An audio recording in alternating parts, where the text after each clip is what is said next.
A son gets cut off by his own parents and left to rebuild his life alone. Years later, those same parents come back with a demand, not an apology, sell the home he fought to keep, so his sister's six-figure debt can disappear. When he refuses, it stops being family drama and turns into intimidation, forced entry and deliberate destruction meant to punish him into obedience. And only after the damage is done do they learn something that makes their threats useless. The house is no longer his to sacrifice, no longer his to be bullied over. Don't set yourself on fire to keep someone else warm. So when the people asking for the match are the ones who raised him, does he give them what they want to keep the peace, or draw a line so hard it finally has consequences, even if it means letting the law speak louder than blood? Before we dive into today's story, let us know where you're tuning in from.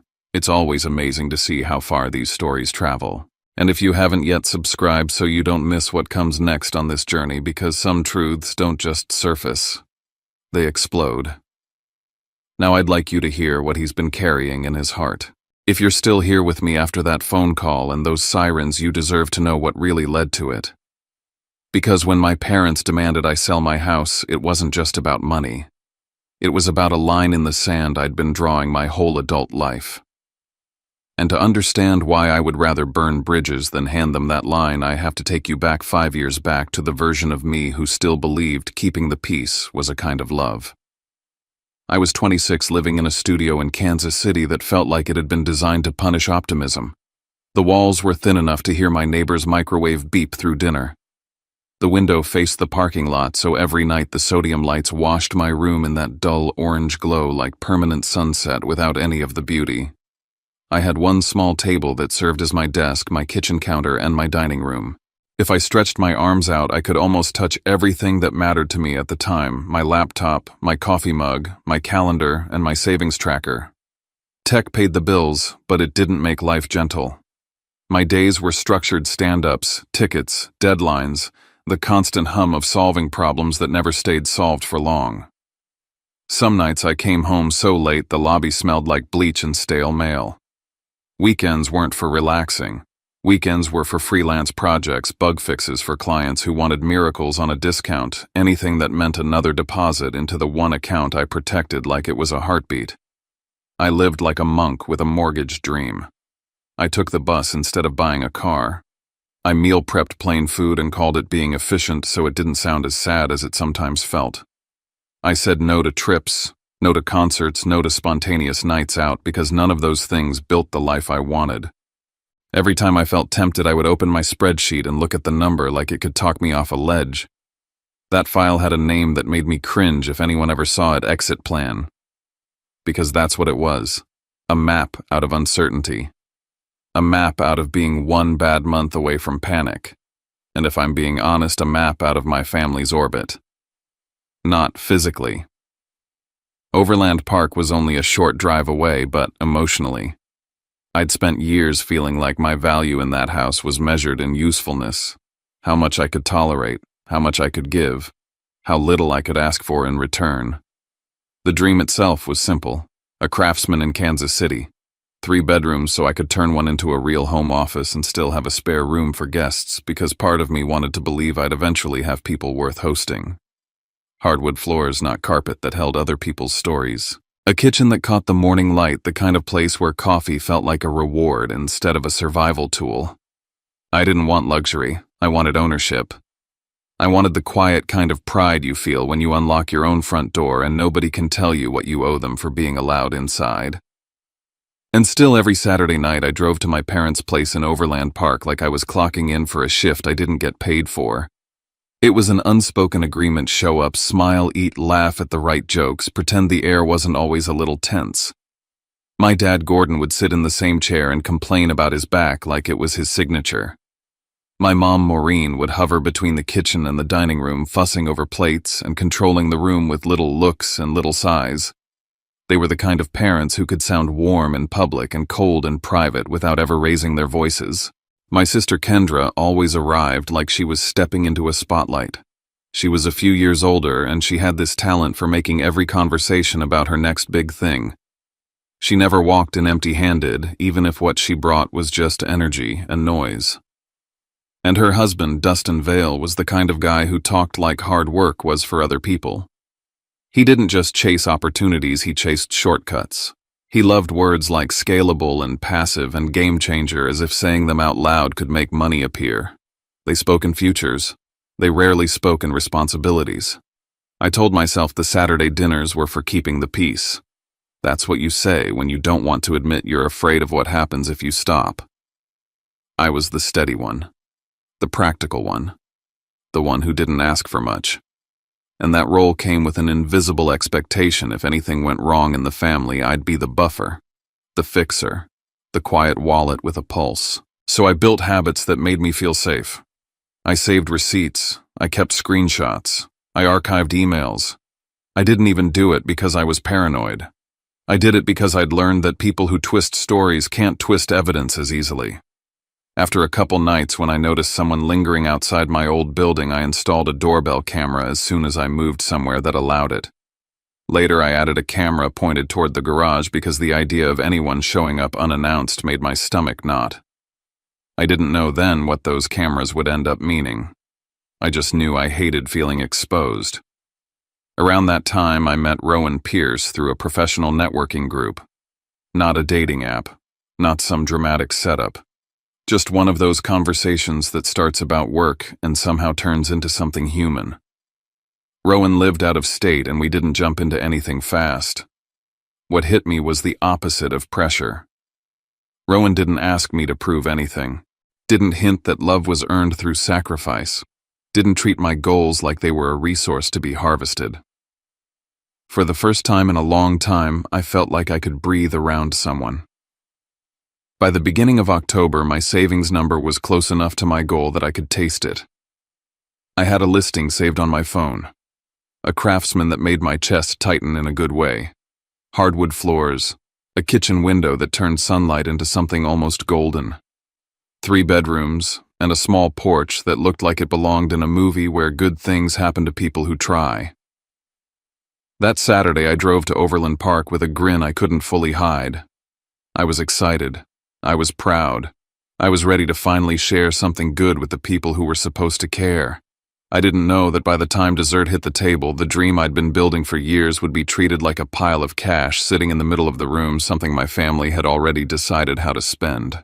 The house looked the same as always, trim lawn porch light on the faint smell of someone's dinner drifting into the driveway. But the second I walked in, I felt it. That tight electric feeling you get right before a storm breaks. Not loud, not obvious, just charged. My dad was in his chair, but he wasn't performing his usual routine. He didn't launch into complaints. He didn't meet my eyes for more than a second. It was like he was waiting for a cue. My mom moved too smoothly, too attentive, asking how work was going in that bright voice she used when she wanted something. She told me I looked healthy. She said she was proud of how disciplined I was. Those weren't her words, not normally. My mom didn't hand out praise unless she was building toward a favor. We sat down at the dining room table and everything was laid out like a normal suburban family meal. Plates, warm meatloaf on the platter, salad that nobody would eat, iced tea sweating on coasters. If someone had walked by the window, they would have seen a picture-perfect scene. Inside, it felt like a stage. Kendra and Dustin arrived late like they always did, except this time they didn't stumble in apologizing or making jokes. They walked in with purpose. Kendra had her laptop. Dustin carried a thick stack of printed pages, the kind with colored charts and bold headers. It would have been funny if it hadn't been so unsettling, like my sister thought she was about to pitch a room full of investors instead of eat dinner with family. They didn't ask me how I was. They didn't ask what I'd been working on, what I was excited about, anything that would have made me feel like a person. Kendra slid her laptop onto the table and started talking before we'd even finished our first few bites. She didn't ease into it. She didn't tell a story. She launched. "This is different," she said, eyes bright, voice clipped with that dangerous mix of confidence and desperation. She started clicking through slides, market size, projected revenue growth curves that bent upward like a promise. She talked about initial development and marketing runway and time to profitability. Dustin jumped in at the exact moments you'd expect, like he'd rehearsed his lines. "The opportunity won't wait," he said. We're at the perfect moment. It's now or never. I watched my parents while Kendra spoke, expecting skepticism, expecting at least a question. Instead, my mom nodded along. My dad sat still, jaw-tight, eyes on his plate. They weren't hearing this for the first time. That realization landed in my gut like a weight. This wasn't Kendra showing up with a spontaneous idea. This was a plan, a coordinated, pre-approved plan. And I was the missing piece they'd been waiting to plug in. Kendra's tone shifted from presentation to persuasion. "We've run the numbers," she said, tapping the printed graphs. "It's a solid return. 2 years, and we could double the investment." That's when they all looked at me. Not casually, not in passing, all at once. Like the spotlight swung and locked. I felt my mouth go dry. "Why are you all staring at me like that?" Kendra smiled, small and sweet, the same smile she used when we were kids, and she wanted me to take the blame for something she broke. "Well," she said, drawing the word out, "Mom mentioned you've been saving for a house." I didn't answer. I didn't want to. My mom kept her eyes on her napkin, smoothing it like it was suddenly fascinating. Kendra leaned in. "You've got, what was it? About 120,000 saved." It wasn't a question. It was a statement. The room went quiet in that specific way that tells you everyone already agreed on the next step. I stared at my mom. You told her that my mom didn't deny it. She just sighed like I was being difficult about something that was already settled. "We're family," she said, as if that explained why my private finances had become a group discussion. In that instant, I understood something ugly and clean. They hadn't been watching me build a future. They'd been watching me assemble a resource. Kendra slid one of the printed pages toward me like it was a contract. "This could be your investment," she said. "You'd be part of something big. And in 2 years, you'd have double. You could buy an even better house." I laughed one sharp breath that sounded wrong in my own ears because the audacity was almost surreal. My house money wasn't a casual gamble. It was my entire life plan. It was the reason I'd spent years eating like a broke college kid with a full-time job. It was why I'd watched friends go on weekend trips while I stayed home and worked. It was why I'd ridden the bus in winter when I could have financed a car.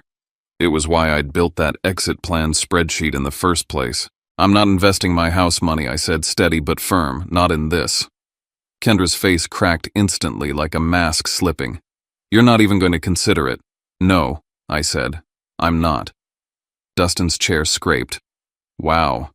He muttered loud enough for the table to hear. "That's cold." Kendra's eyes filled. "You don't understand how important this is." "I understand exactly what it is," I said. "It's you asking me to gamble my future." And that's when the second twist hit, quiet but devastating. My dad finally spoke, voice rough. "We can't do this again," he said, and there was something raw under the words that didn't sound like anger. It sounded like fear. Again I repeated, even though I already knew. My mom's face tightened. Kendra looked away. Dustin stared at the table like he suddenly didn't want to be part of the moment. My dad exhaled through his nose. "The last 2 times. We had to remortgage," he admitted. "We took out loans. We covered things. We're not in a position to do it anymore." My stomach dropped. Not because it surprised me, but because it confirmed the shape of the trap. They weren't asking me to invest. They were asking me to take the weight they'd been carrying and make it mine. They were exhausted financially and emotionally, and they decided the safest exit was me. My mom's voice came out softer, scripted. "Sometimes family has to sacrifice," she said, like she'd practiced it in the mirror. "That's just what you do for each other." I looked at her and felt something inside me harden. Not hatred, not rage, just clarity. While Kendra sniffled and Dustin leaned in with that impatient energy, I noticed details I hadn't seen at first. Dustin kept asking questions that had nothing to do with Kendra's business and everything to do with my liquidity. "Are you planning to buy cash?" he said.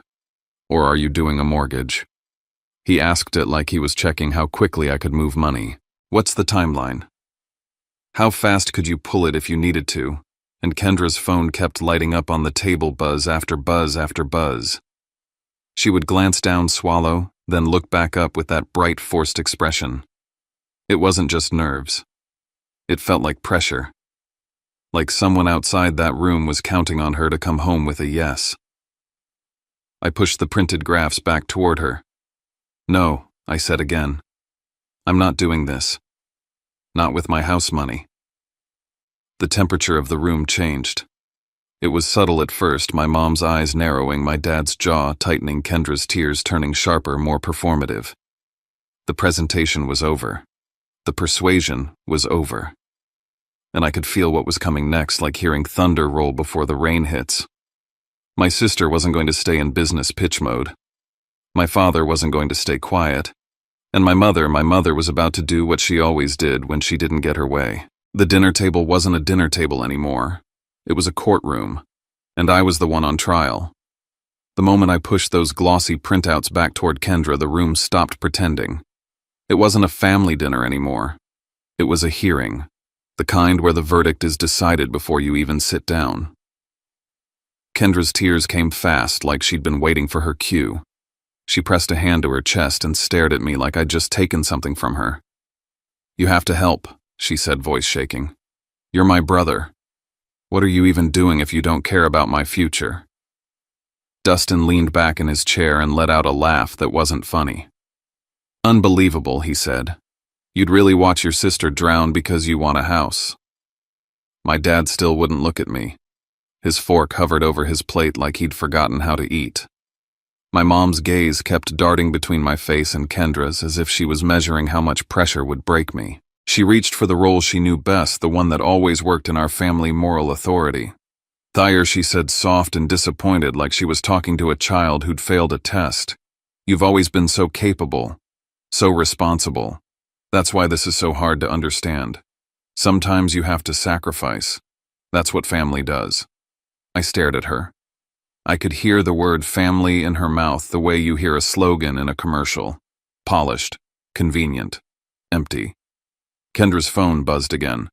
She glanced down quickly and flipped it face down, but not before I caught the edge of her panic. She was being pushed. Maybe by creditors, maybe by pride, maybe by whatever story she'd sold herself. But it didn't change what she was asking me to do. It just explained why she was frantic. "I'm not sacrificing my life to fund another one of your experiments," I said, keeping my voice steady. "You've done this twice. Twice. And both times it ended with Mom and Dad cleaning it up." Kendra's face twisted. "This time is different." Dustin leaned forward, elbows on the table. "You don't know that. I know your track record," I said. "And I know mine. Mine is that I've spent years living like I don't deserve comfort so I can afford one decent thing that's mine." My mom's eyes narrowed. "Don't exaggerate." "I'm not," I said. "I took the bus for 4 years. I skipped birthdays. I worked weekends while everyone else went out. I'm not handing that over because you printed some charts." Kendra sobbed louder, the kind of crying that demands an audience. "So you're just going to let me fail? You're going to let me lose everything?" "I'm not making you lose anything," I said. "Your choices are doing that." My dad finally lifted his head. His voice came out low and flat. "Enough. This isn't a debate." I felt my spine stiffen. "Then what is it?" He looked at me for the first time all night, and the way he looked wasn't father to son. It was owner to property that won't cooperate. "You're going to give Kendra that money," he said, each word deliberate, "or you're not part of this family anymore." The sentence landed so cleanly, it felt unreal. For a second, I actually waited for the punchline, for him to soften it, for my mom to jump in and say he didn't mean it like that. But my mom didn't move. She didn't gasp. She didn't reach for peace. She just sat there, lips pressed together, as if she'd already agreed to this exact line. Kendra stopped crying long enough to watch me. Dustin watched too, like he was waiting to see if the threat worked. My chest tightened, not because I was scared, but because something in me finally understood the structure of my family. Love wasn't unconditional. It was transactional. And the currency was whatever they could get out of me without calling it theft. "You can't be serious," I said. My dad's jaw clenched. "I'm dead serious." My mom added almost gently, "Don't make this harder than it has to be. That was the part that hurt the most. Not the threat. The calm. Like cutting me off was a management decision. I looked at all of them. My parents, who were supposed to protect me. My sister, who was supposed to see me as a person. Her husband, who was acting like my future was a pool of cash he could stick his hands into. And I realized the trap they'd built. If I gave in, I would be their solution forever. Every time Kendra fell, I'd be the net. Every time my parents got tired, I'd be the check. And if I ever said no again, they would use the same lever, guilt, shame, exile until I broke. I pushed my chair back slowly. I'm not giving her my money. I said quiet enough that they had to lean in to hear it. Not now. Not ever. Kendra's face crumpled. Dustin cursed under his breath. My dad stood up so abruptly his chair scraped the floor. Then get out, he said. Get out of my house and don't come back. I waited for my mom to stop him. She didn't. She just watched me, eyes shiny, like she was the victim of my decision. I stood there for a second longer than I should have because some part of me still wanted a miracle. A moment where they remembered I was their son, their brother, not a financial plan. But no one moved toward me. No one apologized. No one even asked if I was okay. So I grabbed my jacket, my keys, and I walked out. On the way to the door, I felt my mom's eyes flick toward my phone like it was a reflex, like she was already thinking about how to reach me later if she needed to. Dustin muttered something about where you live and what you're sitting on, the kind of half-sentence that sounded like a warning wrapped in a joke. And Kendra watched me with a look that wasn't sadness. It was hunger, like I was something slipping out of her hands. I drove back to Kansas City with my hands gripping the wheel so tight my knuckles went white. When I got to my studio, the parking lot lights poured into my window like they were mocking me. I sat on my bed and stared at the wall for a long time, replaying my father's words until they stopped sounding like a bad dream. The next morning, I changed my number. I blocked every email address I could think of. I cut off every route they'd ever used to pull me back in. Not out of spite, out of survival. And I told myself a rule I've never forgotten, since if they could cut me off over money once, the day they came back would be about money too. I went to work like nothing happened because that's what you do when you're trying not to fall apart. But under the routine, something new had formed, something hard and steady. A boundary. And I didn't fully understand it then, but that boundary was going to be the reason I lived through what came later. A year after that night, I bought the house. I still remember the first time I stood alone in the empty living room after closing. The air smelled like fresh paint and old wood. The floorboards made that soft creak that tells you a place has a history, but it isn't trying to swallow you. Sunlight came through the kitchen window in a clean sheet, like it was blessing the counters. I walked from room to room slowly, not because I was inspecting, but because I couldn't believe it was mine. 3 bedrooms. One became my office the next day. I set up my desk, mounted a second monitor, and for the first time I worked without my shoulders glued to my ears. Another bedroom stayed mostly empty, just a simple bed and a clean set of sheets for guests I wasn't sure I'd ever invite. The third became storage for all the things I'd postponed owning while I lived in that studio, a real dining table, a couch that didn't come from a friend's curb, a bookshelf that held more than just manuals and warranty papers. Peace, I learned, is quiet. It doesn't announce itself. It just exists, and you realize you've been living without it your whole life. I didn't hear from my parents. Not once. No apology. No check-in. No message asking if I was alive. That silence could have made me sad, but after the first few months it started to feel like confirmation. Their love had conditions. I failed the test. They moved on. I moved on too in the only ways I knew how, structure control-proof. I tightened my life like a sealed container. I changed where my mail went. I updated every account. I removed my parents as emergency contacts from anything that still had their names on it. I treated my privacy the way other people treat their valuables. I installed a doorbell camera first, then another camera angled toward the garage and driveway. Part of me told myself it was for package theft. Another part of me knew it was because I'd spent enough of my life being surprised by people who felt entitled to me. The cameras didn't make me paranoid. They made me calm. They meant if someone showed up, I'd know. If someone lied later, I'd have receipts. Work got better. I took on bigger projects, got promoted, started earning the kind of money that made my old spreadsheet look like a relic. I wasn't rich, but I was stable. I slept through the night. I cooked real meals. I stopped flinching when my phone rang. Every so often, my friend Shelby would give me updates I didn't ask for. Kendra's doing great, she told me at one point. Like actually great. New house, traveling all the time. It's all over her social media. I'd expected the news to sting. It didn't. If anything, it made me feel lighter. If Kendra was thriving, then I'd done the right thing by protecting myself. I could be glad for her from a distance without reopening the door that had almost closed on my fingers. But Shelby also mentioned things that didn't fit the highlight reel. She moves a lot, Shelby said once, like it was an offhand comment. Not like normal upgrades, like she's always switching neighborhoods. And she talks about investors like they're breathing down her neck, then she laughs it off like it's nothing. It stayed in my mind as background noise, a faint warning I didn't have context for. Kendra's life had always been chaotic. Moving didn't mean much. Complaining didn't mean much. She complained the way some people breathe. Still, there were moments when the past tapped on my shoulder. Once I got a notification from an old email account I barely checked, an alert that someone had tried to sign in. The location didn't match mine. I changed the password, turned on extra security, and told myself it was random, spam, a glitch, the internet being the internet. And then it stopped. No more alerts.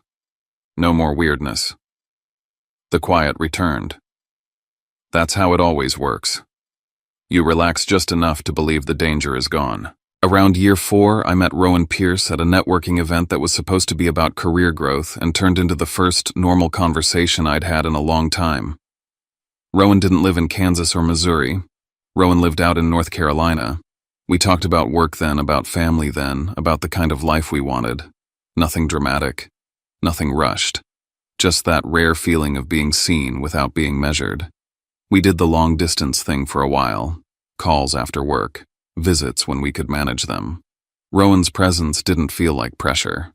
It felt like a steady hand on my back when life got heavy. And slowly, the idea of moving stopped sounding like running away and started sounding like choosing something. By the time I hit year 5, I was thinking seriously about it. Selling my house, relocating to Raleigh, starting fresh with someone who didn't treat me like a tool. It was the kind of possibility I'd never let myself entertain when I was 26 and counting pennies in a studio lit by parking lot lamps. I was finally in a place where my past felt like it belonged to someone else. Then on an ordinary weekday, I checked that old email account out of habit more than anything. There weren't many messages, a few spam ads, a newsletter I forgot to unsubscribe from. And then I saw one name in the inbox that made my stomach drop so hard it felt like a physical punch. Maureen Rook. The subject line was short, urgent, the kind of words that bypass reason and go straight for the part of you that still wants your parents to be parents. I opened it, and the first sentence pulled me back toward Overland Park before I even finished reading. I stared at the email until the words blurred, then snapped back into focus like they were trying to grab me by the collar. It was from my mom, Maureen, sent to an old address I barely checked anymore. The subject line was short and urgent, the kind of thing that bypasses logic and goes straight to the part of you that's still 8 years old, still wired to come running when your mother sounds scared. This is life or death. Come home. Please. I reread it 3 times, trying to find any hint of what it actually meant. There was nothing. No details. No names. No explanation. Just that phrase, heavy and absolute. I hated how fast my mind went to worst-case scenarios. My dad collapsing in the kitchen. My mom with a diagnosis she didn't want to say out loud. A car accident. Something irreversible. And then another part of my brain spoke up colder and more practiced. They cut you off for 5 years. If this is truly life or death, why now, and why this email? I sat at my desk in Kansas City, the same desk I'd built my peace around, and felt my chest split into 2 competing instincts. One was duty, the old reflex that said they raised you, you can't ignore them if someone is dying. The other was memory, the sharp flash of my father standing up from that dining table and telling me to get out. I wrote back anyway. Short. Controlled. Saturday. Tell me what's going on. I tried to go back to work after that, but my hands kept hovering over the keyboard like they didn't trust the day anymore. Every few minutes I checked my phone. Nothing. No reply. Just silence, like they'd thrown the hook and didn't care if I swallowed it immediately or not. Saturday morning I drove out to Overland Park with my stomach tight and my jaw clenched. I told myself I was going for answers, not reconciliation. I told myself I could walk away the second I realized this was a play. Still, when I pulled into the familiar neighborhood, it hit me how small it all looked now. The same streets, the same tidy lawns, the same sense of appearances being everything. I sat in my car for 10 minutes, hands on the wheel, watching the front door like it might open and reveal a version of my parents I recognized. Then I saw the driveway. A Porsche. Low, glossy, expensive. And beside it a Mercedes that looked like it had never seen a speck of dust. My throat went dry. I hadn't even gotten out of the car and the picture was already wrong. If this was life or death, why did it look like a luxury car showroom I got out anyway? My mom opened the door before I could knock, like she'd been watching from behind the curtain. She looked older than I remembered. More lines around her mouth. Her hair a little thinner at the temples. For half a second I felt something soften in me. Then her eyes flicked past me down the driveway like she was checking whether I'd brought anyone with me. "Thayer," she said, voice trembling just enough to sound sincere. "Thank you for coming." Inside the living room was staged like a meeting. My dad Gordon was in his chair posture, rigid expression carved out of stone. Kendra sat on the couch with Dustin beside her, holding her hand like she might drift away if he let go. Kendra's eyes were red. Dustin looked tense, but not grief tense. More like cornered. I didn't sit. I stayed standing near the doorway where leaving would be easy. "What's going on?" I asked. "Your email said life or death." My mom's mouth tightened. She glanced at my dad, then at Kendra as if passing the speaking role. "It's about your sister," she said, and immediately her voice took on that careful, loaded tone she used when she wanted me to feel responsible. "She's in trouble." Kendra's chin wobbled. She looked at the carpet instead of at me. Dustin's hand tightened around hers. My dad cleared his throat like he was about to deliver a business report. "Her company went under," he said. 3 months ago." I blinked. Shelby's updates flashed through my head. The travel posts. The living the dream photos. The way Kendra always looked like she was winning. And now this. "The bank took the house," my dad continued. "They're staying wherever they can." I held my expression still. "I'm sorry," I said, "because losing your home is brutal no matter who you are. But what does that have to do with me?" That's when Kendra finally spoke, voice thin as paper. 150,000. The number hung in the air, too big to be casual and too specific to be an exaggeration. "Who do you owe $150,000 to?" I asked, eyes moving to Dustin because he looked like the one who actually understood the situation. "Private investors," he said quickly. "Not the kind you stall. Not the kind you negotiate with." Kendra started crying again. "They've been calling," she whispered. "They know where we're staying. They know our routines. They said we have until the end of the month." There it was. The deadline. The ticking clock they'd brought with them like a weapon. My mom stepped closer, hands clasped like she was praying. "We're scared," she said. "Really scared." I felt the pull of empathy, the human part of me that didn't like seeing people terrified. Then the other part, the one built from 5 years of silence, asked the question that mattered. "And you want what from me?" My mom didn't hesitate. "We know you bought a house," she said, like it was common knowledge, "a nice one, and we think you should sell it." For a moment I didn't breathe. Not because it surprised me, because a darker part of me had expected this the second I saw those cars, but because of how cleanly she said it. Like she was telling me to return a sweater she didn't like. "You're young," she added as if that made it reasonable. "You can start over. Your sister can't handle these people. She could get hurt." I laughed once, not kindly. "Are you serious right now?" My dad's face didn't change. "Family helps family," he said like he was reading a rule off a plaque. My eyes burned. "Family," I repeated. You told me I wasn't family anymore. You remember that part, right? 5 years ago, I walked out of this house, and none of you cared whether I lived or died. Kendra's crying turned desperate. That was different, she said, grabbing at the air like she could grab at time. This is dangerous. This isn't just business. They're not going to just sue me. Then go to the police, I said. My dad shook his head. You don't understand. I understand enough to see 2 luxury cars outside, I said, voice sharpening. Sell those. Dustin's face tightened. We need them for work. I stared at him. You need them more than you need to be safe, Kendra's head snapped up. Don't do that, she said, suddenly angry through the tears.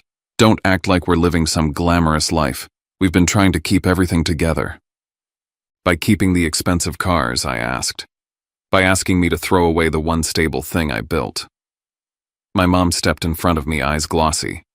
That house, she said, you could sell it, pay off her debt, and still have money left for an apartment. A nice apartment. A nice apartment. The same phrase they'd used years ago, like a cage dressed up as a compromise. I felt my throat tighten. Mom, I said I lived like a ghost to buy that house. I worked my ass off. I didn't take shortcuts. I didn't ask you for anything. And you cut me off anyway. My dad leaned forward, voice low and impatient. Stop bringing up the past.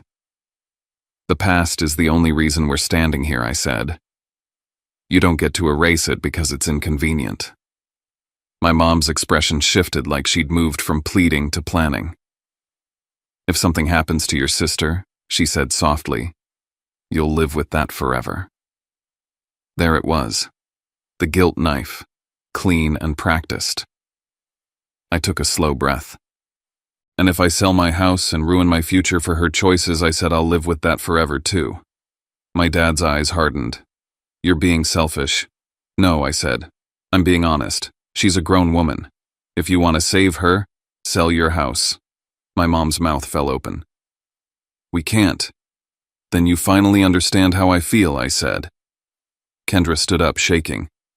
You're supposed to care, she snapped. You're supposed to help me. Where was that care when you all told me to get out? I asked. Where was that loyalty when I was alone? You don't get to weaponize family only when you need cash. Dustin pointed at me like I was the criminal. You're making a mistake, he said. My dad stood too, and for a second I saw the old power in his posture, the assumption that he could still command me. If you walk out that door again, he said, don't expect. I cut him off because I couldn't listen to that speech twice in one lifetime. I'm not selling my house, I said, clear and final. This is not my debt. This is not my emergency. Figure it out. My mom's voice broke. Thayer.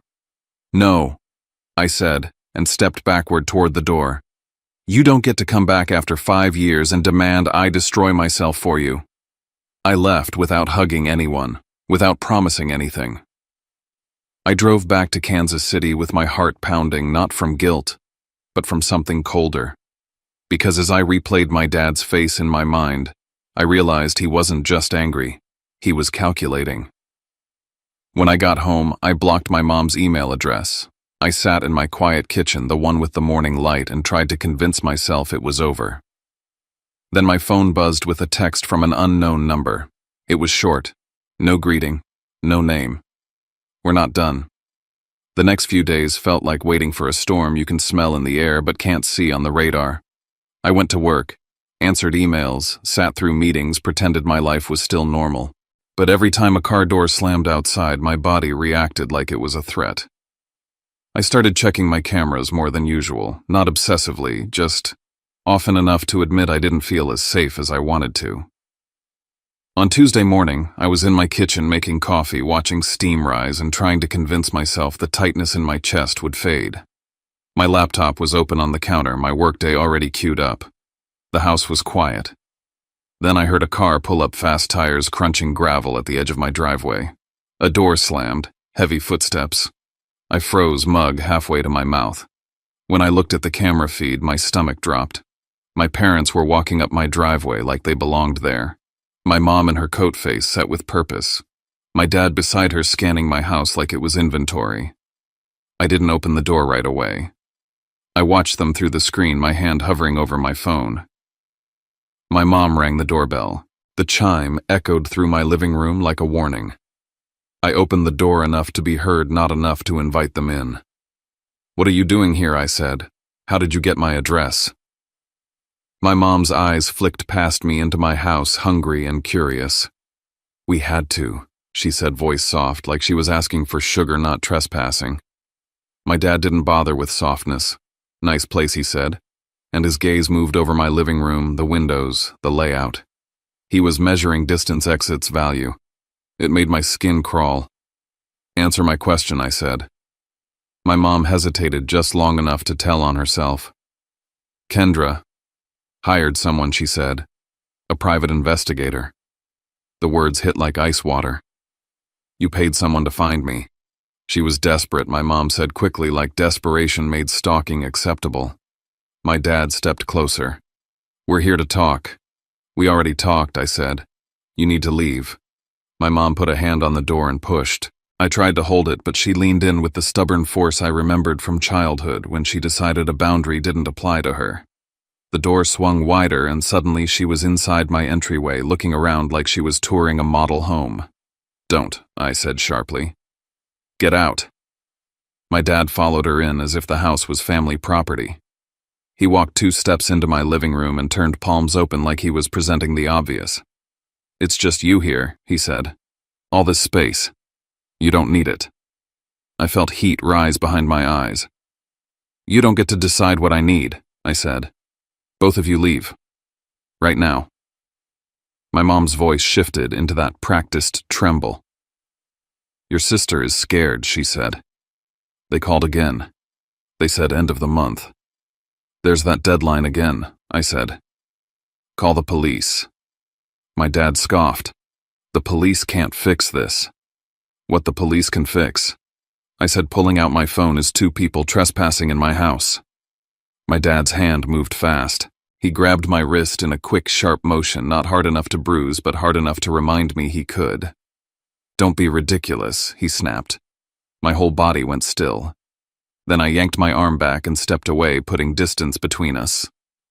"Don't touch me," I said, voice low. "Do it again, and you'll be the one explaining bruises to an officer." My mom's eyes widened, then narrowed. "You'd really call the cops on your own parents? You're really here uninvited in my home," I said. "Yes, I would." My dad's face tightened, and I could see the moment his anger crossed into something uglier. "Don't make us do this the hard way," he said, words clipped. My stomach turned. "The hard way," I repeated. My mom's mouth pinched.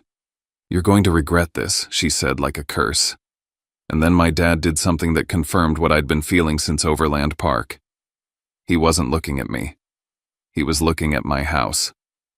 At the big front windows, the glass, the door frame, the route to the garage. His eyes kept tracing the structure like he was memorizing it. Not to admire, to map.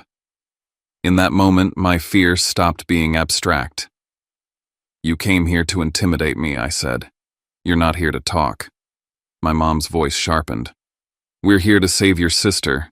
You're here to take my life apart so she doesn't have to face hers," I said. "And it's not happening." I held up my phone so they could see the screen. "I'm calling 911, I said. "You have 10 seconds to walk out on your own." My dad opened his mouth like he was going to argue, but my tone must have cut through something because he hesitated. My mom looked at him, and for the first time I saw a flicker of uncertainty. Not remorse. Calculation. They backed toward the door, my mom still crying, still trying to keep the emotional grip even as she retreated. "If something happens to Kendra," she whispered, "that's on you." I stepped forward and held the door open. "And if something happens to me because you refuse to respect a boundary," I said, "that's on you." My dad paused on the threshold and pointed at me. "You think you're better than us," he said. "No," I said. "I think I'm done being used." When the door closed behind them, my hands started shaking. Not because I doubted myself, because I finally understood what I was dealing with. They weren't going to stop at guilt. They'd already crossed into trespassing, grabbing threats that sounded like warning labels. I pulled up my camera recordings and saved them in 3 places. I made notes with dates and times like I was building a case file. Then I sat at my kitchen table and stared at the wall, listening to the quiet, trying to slow my breathing. I called Rowan that night and told him everything. Not dramatized, not softened. Just the facts. They found my address, they walked in, my dad grabbed my wrist, they threatened me. They looked at my house like it was a target. Rowan didn't interrupt. When I finished, he exhaled slowly. Thayer. He said, "That's not normal. That's not a family argument. That's escalation." "I know," I said. "What do you want to do?" I looked around my house at the furniture I'd bought with careful money, at the windows my dad's eyes had traced, at the front door my mom had pushed past. "I don't want them to have anything to hold over me," I said. "Not the house, not an address, not a place they can show up and turn into a scene." The next morning I called Miles Keene, the realtor whose card had been sitting in my drawer for months from a conversation I once had about moving someday. My voice was calm, but my hands were still cold. "Miles," I said, "it's Thayer Rook. I need to sell my house. Fast." He asked why, and I didn't give him the whole story. I didn't have to. "Safety," I said. "And I'm willing to price it to move." There was a pause on the line. Then he said, "I can work with that." When I hung up, I felt sick, like I'd just admitted my home wasn't invincible. But beneath the nausea was something else: relief. Because choosing to sell wasn't surrender. It was strategy. It was me taking away their leverage before they could use it again. That night, I walked through each room and tried to imprint it into my memory. The morning light in the kitchen, the quiet hum of the fridge, the way the hardwood felt under my feet. I locked the doors, checked the cameras, and still I didn't feel safe. I was standing in the living room, staring at the front window my dad had studied, when my phone buzzed again with an unknown number. The message was even shorter than the last one.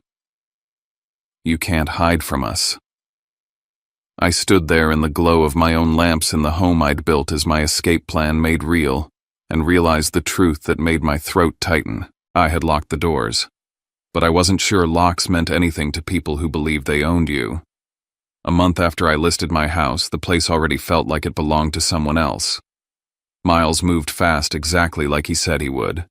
Showings happened while I was still trying to keep my hands steady at work.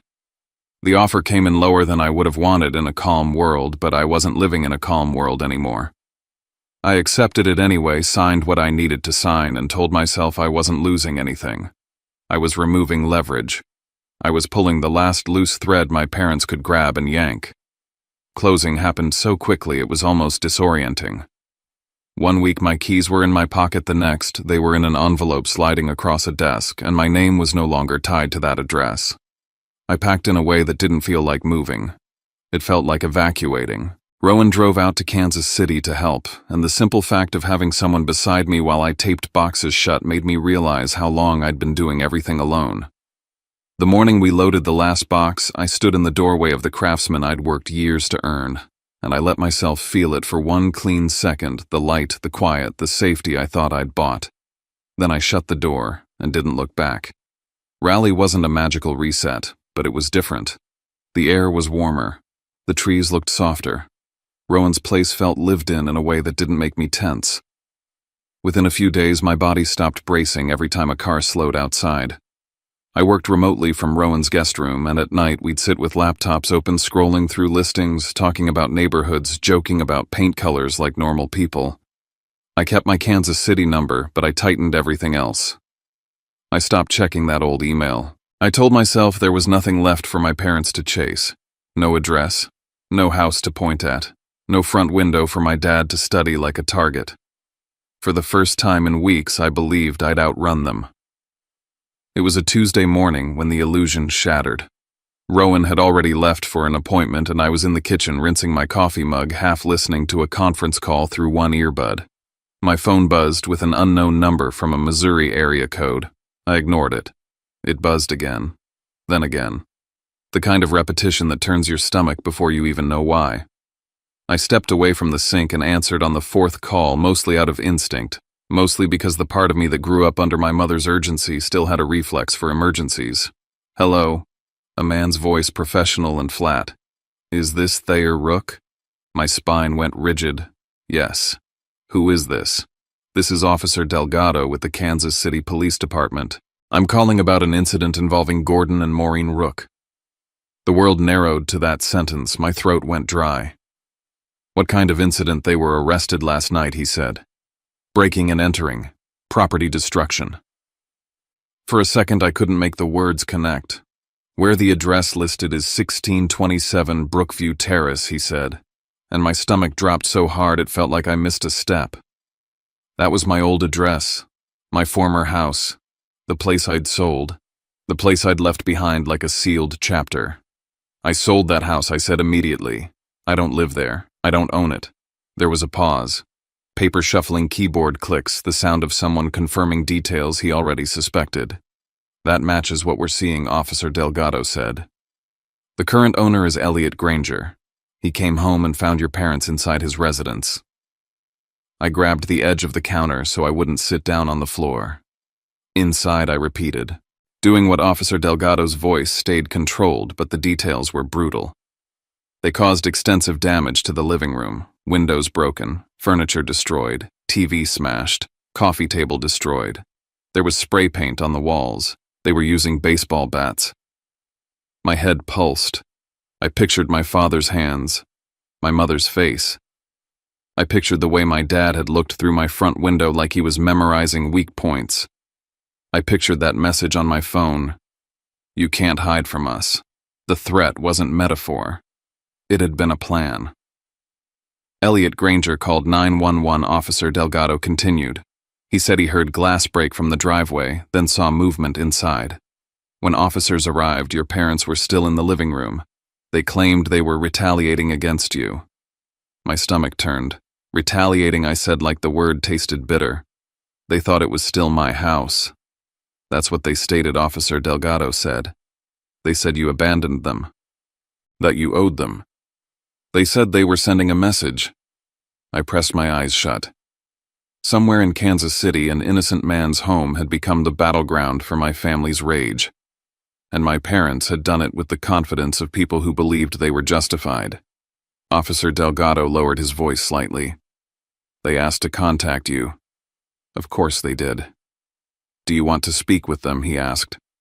My heart pounded, but my voice came out steadier than I expected. If you put them on, I'll listen. But I'm not agreeing to anything. There was a muffled sound, then voices in the background. My mother's voice burst through, first raw and frantic. Thayer, oh my God, thank God you answered. I heard my dad behind her, louder than he needed to be. Tell them it's your house, he barked. Tell them we had a right to be there. My mother started crying. Please, she begged, words spilling over each other. This is a misunderstanding. They're treating it like a crime. Tell them it was yours. Tell them it was family business. I felt something in me go cold, not with hatred, but with clarity. Even now, even with handcuffs and sirens and a stranger's broken windows, they weren't sorry. They weren't horrified by what they'd done. They were trying to recruit me into the lie so the consequences wouldn't land on them. It wasn't my house, I said, firm. I sold it. My dad's voice cut in sharp and furious. Why would you do that? Why would you sell it without telling us? I almost laughed, but it wouldn't have been humor. It would have been disbelief. Because you showed up at my home, I said, and you grabbed me when I tried to call the police. Because you threatened me. Because you told me I couldn't hide from you. My mother sobbed harder. That doesn't matter right now. Thayer, listen to me. We need you. They're going to charge us. They're saying there's $40,000 in damage. We can't pay that. There it was. The shift. The old pattern, wearing a new outfit. First it was Kendra's debt. Now it was their arrest. The target changed, but the demand stayed the same. Thayer, fix it. Thayer, pay. Thayer, take the hit so we don't have to. I'm not lying for you, I said. And I'm not paying for what you did. My dad shouted something that sounded like my name turned into an insult. My mother kept pleading, her voice high and shaking. If you don't help us, they'll ruin our lives. Please. Please just tell them we thought it was your house. Tell them it was an accident. Tell them you'll cover it. We're your parents. I swallowed, forcing myself to breathe. You cut me off, I said quietly. You told me I wasn't family. You can't pick me up and put me down like a tool whenever you're in trouble. She inhaled sharply like she was about to launch into guilt again, but I didn't give her space. Officer Delgado, I said, raising my voice so he could hear me. I want to be clear. That property is not mine. I sold it. I live out of state now. I did not ask them to go there. I did not give them permission to enter. They came to my house weeks ago uninvited and refused to leave until I threatened to call police. My father grabbed my wrist when I tried to dial. They made statements that sounded like threats. I have camera footage. The line went quiet on their end for a beat. Then Officer Delgado's voice returned calm but sharper now. Understood, Mr. Rook. Thank you. My mother's voice surged again, desperate. Thayer, don't do this, don't bury us, please. I'm not burying you, I said, and my voice broke just slightly on the truth of it. You did this. You chose this. My dad yelled, You owe us, and I felt my jaw clench until it hurt. I don't, I said. Not anymore.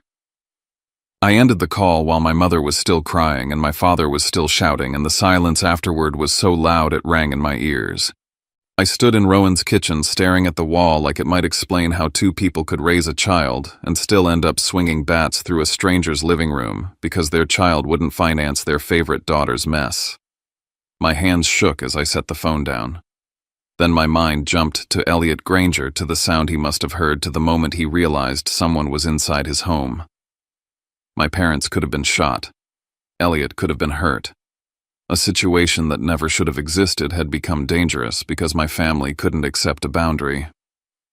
When Rowan came home, he found me sitting at the table phone, face down, my coffee untouched. I told him everything in a rush that didn't feel like speaking so much as emptying poison. Rowan listened without interrupting. When I finished, he reached across the table and took my hand, grounding me with one simple squeeze. They finally showed you who they are, he said softly. I stared at our joined hands. They've been showing me, I said. I just didn't want to believe they'd go that far. That night, I barely slept.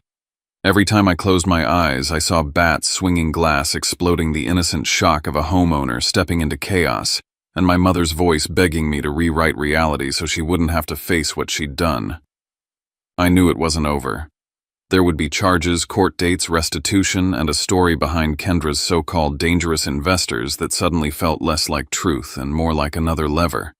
And for the first time, I wasn't just afraid of what my parents might do.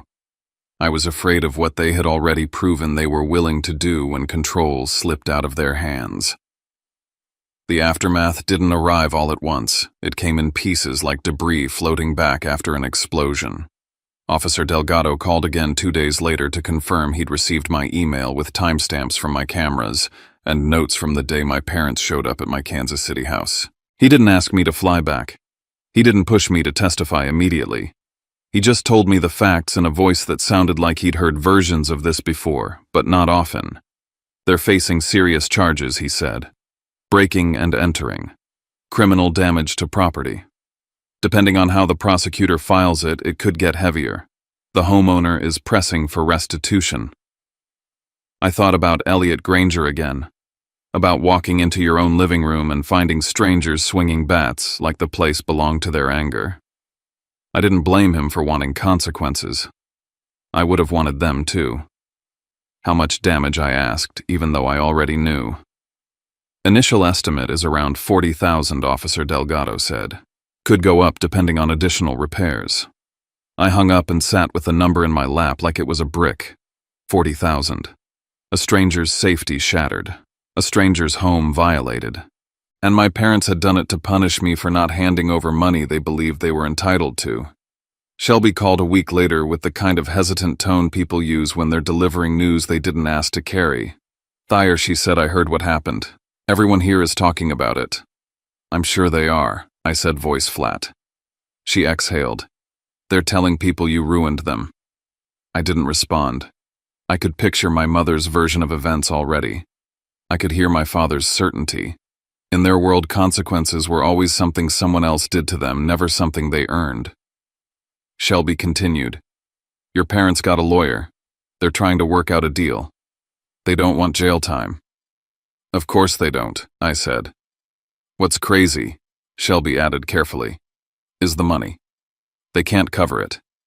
Between the damage and legal fees and court costs, it's a lot. I stared out the window at Raleigh's trees, the normal world continuing like my family wasn't detonating itself in another state.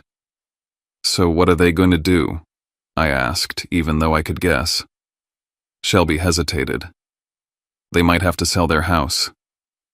The irony hit so hard, it made me laugh once sharp and bitter.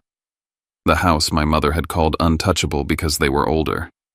The house my father said they couldn't risk. The house they insisted was the only safe asset they had. That house. A few weeks after that, Shelby called again, her voice lower. It happened, she said. They sold it. I closed my eyes and let the moment land. My parents had demanded I sell my home to save Kendra. When I refused, they invaded a stranger's home and caused so much damage they were forced to sell their own.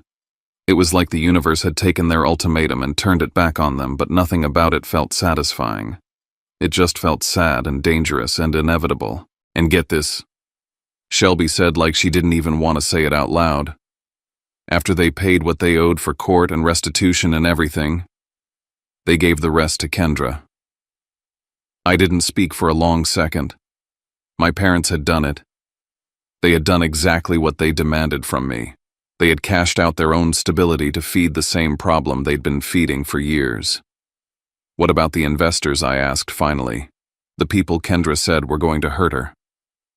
Shelby exhaled like she'd been waiting for that question. That's the other thing, she said. They weren't what she made them sound like. They're not some scary underground crew. It's a legitimate investment group. They were threatening to sue. That's it. Lawsuit threats, not physical threats. Kendra exaggerated. A lot. My stomach tightened. The end-of-month deadline. The language about being watched. The way my mother had looked at me like I'd be responsible if something happened. The fear they used as a club. So she lied, I said. She played it up, Shelby said. And Dustin made it worse. He kept telling your parents it was life or death, that they had to get the money now. He's been stirring everything. I pictured Dustin at that dinner table 5 years earlier talking about urgency, about windows of opportunity, about how money had to move now. He'd always been good at pushing people into corners. And my parents, who loved control more than truth, had let him steer them because it served what they wanted, someone else's money. How are they living now? I asked. Shelby's voice turned tired. They're in an apartment, with Kendra and Dustin, all of them. It's not going well. Lots of fighting. Your mom blames your dad. Your dad blames Kendra. Kendra blames everyone. Dustin acts like he's the victim. It's a mess. I thanked Shelby and ended the call, then sat very still. The old part of me that had once believed family loyalty meant you absorb other people's damage tried to rise up, tried to whisper that maybe I should check in. Maybe I should soften. Maybe I should offer something small. Then I remembered my dad's hand on my wrist. I remembered my mom pushing into my house like my front door was hers. I remembered my father's voice telling me to lie to the police to claim ownership of a house that belonged to an innocent man, to take responsibility so he wouldn't have to. That wasn't love. That was a demand for sacrifice without consent. My parents tried to reach me through other people after that. Shelby told me my mom wanted to apologize. A cousin I barely spoke to sent a message that said they just want to talk. Another acquaintance from Overland Park wrote, "They're devastated. It would mean a lot if you called." Every message sounded the same, like someone had handed them a script. Not once did anyone say they're worried about you. Not once did anyone ask if I felt safe.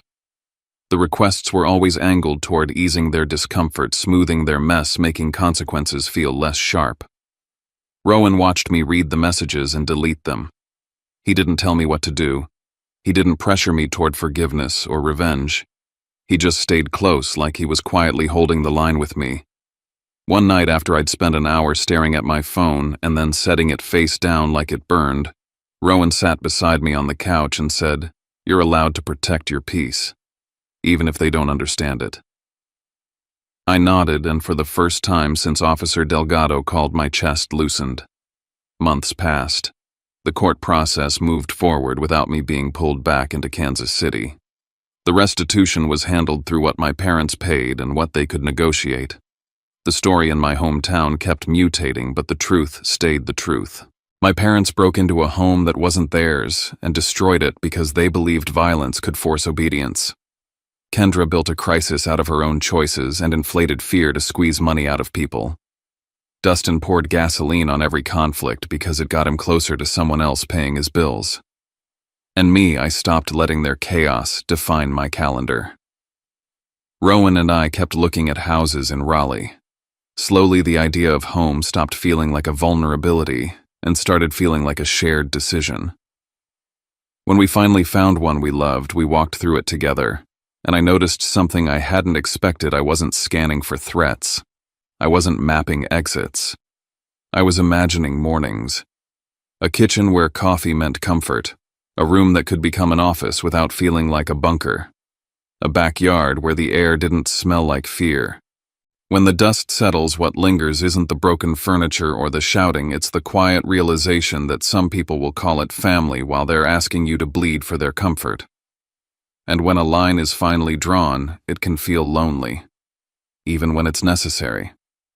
Still, there's something deeply human in choosing to protect your peace without turning your heart to stone.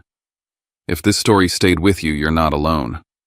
We all reach moments where love and boundaries have to share the same room, where dignity matters as much as forgiveness.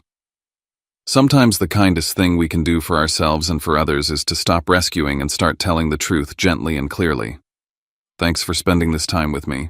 If you'd like to be part of this little corner where we listen and share without judgment, you can subscribe and come back for the next story. And if you want to drop a few lines in the comments where you're watching from or what this brought up for you. Until next time, take care and I'll see you soon.